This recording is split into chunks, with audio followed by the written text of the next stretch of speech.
Hey there guys, it's Metro, and today we're gonna crush this fucking bitch into the ground. You know why? Because I hate Angie. If I met her in real life, I'd slap her in the face. If I created this game, I'd delete her. I hate this character. I hate her gym. I hate her field. I hate her Pokemon. But guess what? The strategy I'm going to show you is going to dominate her. She's not even going to stand a chance. And really, all you need is a fast fighting type. All right. So I have, a team on the screen here. It's nothing really specific. Literally Metacham, just any fast fighting type. Anything that you can go first with and get a good damage ability off. So, maybe Metacham is kind of specific because he has, of course, pure power and high jump kick and high speed. So, yeah, maybe that's specific. But regardless, that's all I do. All right. You just got to take out, basically you got to take about 3 Pokemon with a really strong fighting move. If you do, you're in good shape. And if you don't, you're struggling. But yeah, fire is a joke. You really can't use it here. I tried to manipulate the field a little bit. We're not even going to talk about the field in this one because it's just way too overpowered. Basically, if you do manipulate the field, her Pokemon still have strong attacks on the other field. So it just seems like a complete waste of time. But actually, this is like one of the easier gyms. But if you actually fight her, like if you brawl with her Pokemon, take hits from them, it's unbelievable. The field, like the boost on sheer cold, or what's the name of her ability, whatever it is, it's so overpowered, it's unreal. That move pretty much one-shots every single one of my Pokemon. So yeah, the best advice I can give you guys is a fast fighting type. I see people struggling with this gym, and it took me a long time to get this down, but once I realized that a fast fighting type solves a lot of problems on this fight, yeah, it's very easy. So let's get right into the footage here. So she's going to lead off with the Weavile, and this is a very, very easy matchup using the strategy. Obviously, any fighting move is going to one-shot it, very likely, but it does this really dumb thing where it can flinch you. I'm going to show some like failure moments in what can go wrong here, but either way, just try to avoid dying to the flinch and dying in general to this thing, and use a fighting attack. It's going to be 4 times effective. Now, Glaceon was the first big challenge for me, so this is where I kind of tailored the strategy. You're just coming in and one-shotting it. It looks easy when you do that, but if you actually fight the Glaceon, it's just a disaster. And then Frostlass, another Pokemon I struggle with, so guess what? Destiny Bond, guys, straight out of Crystal Kaizo.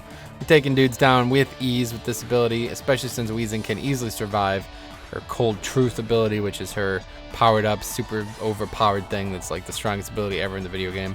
He's always going to send out Mamoswine next, or she, I guess. And Mamoswine is very weak to our Cross Chop with Machamp. Once again, just a strong physical attacker. You basically need some, 2 or 3 good fighting types to be able to do this, so I'd recommend it. And then we're in Golem here for Orosis. This isn't needed. You can just go fighting move. I wanted to try to see how much damage I can do with Earthquake, but as you see there, it's not actually enough, so kind of waste of time.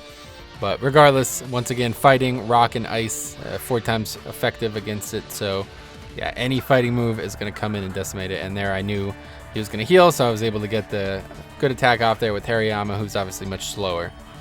Final Pokemon is Walrein, and this is a very easy Pokemon. You can take this on with an electric move or just, once again, high jump kick. Really, the main thing you need to get past is Glaceon and Frostlass. So now I'll show you. That looked great, right? How easy that is. This game looks so easy. So now I'll show you some things that are really not only frustrating, but occur really often and really got on my nerves when I was doing this, okay? This happened a few times here, all right? Watch this. So it's a Walrein, right? 61 Walrein. It goes first. Like, what?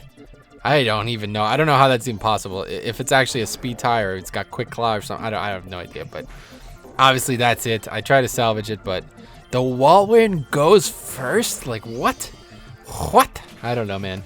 So yeah, that's that. Explode almost takes it out, I think, here. Does it? Yeah, it crits. That's pretty cool. I'm really disappointed with how little damage Explosion is doing in this game. I felt like it was much stronger when we used it in Reborn, but anyway, that's that. I'll show you the field, though.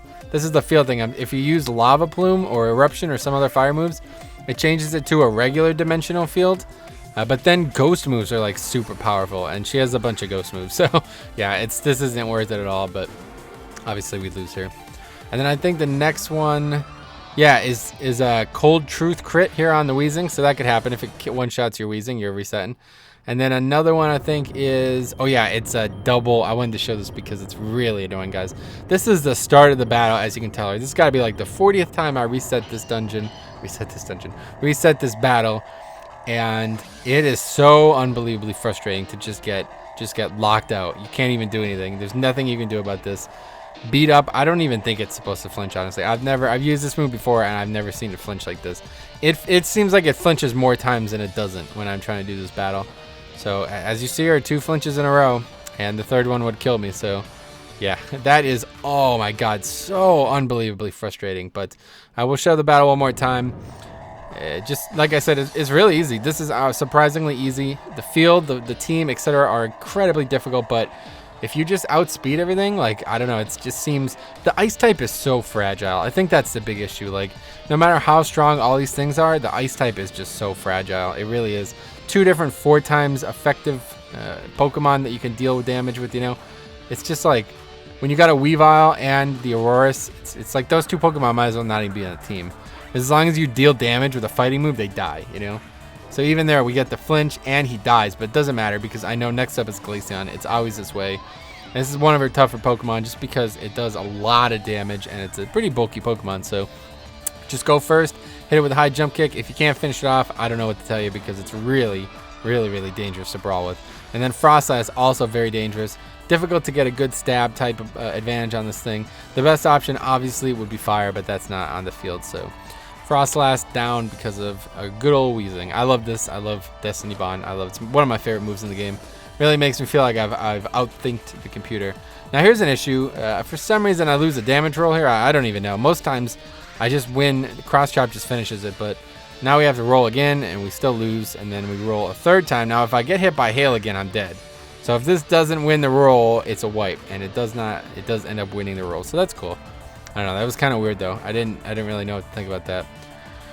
Then we're back in here. I don't really need to send him in. I could probably send in any other Pokemon that could have killed it because you really don't want to run the risk. Like if you miss with that high jump kick, you're probably gonna have to reset because it'll then kill you, you know.